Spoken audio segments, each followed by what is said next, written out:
ان کی خاموشی کا گواہ بن چکا تھا۔ دائم نے ایک نظر سب پر ڈالی اور مضبوط قدموں کے ساتھ کمرے سے باہر نکل گیا، اپنے پیچھے ایک بھاری خاموشی چھوڑ گیا تھا۔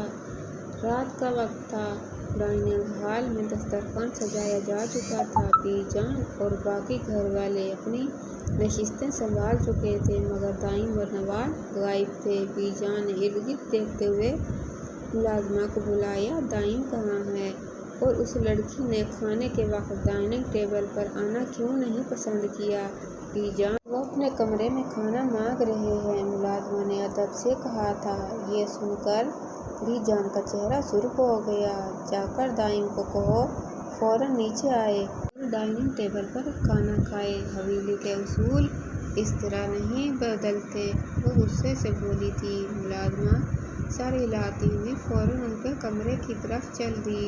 کمرے کے اندر دائم اور نوال سکون سے بیٹھے ہوئے تھے۔ نوال کے چہرے پر ایک عجیب سی شرمندگی کا امتزاج تھا، اور دائم اس کی طرف محبت بھری نظروں سے دیکھ رہا تھا۔ ملازمہ نے دستک دی تھی۔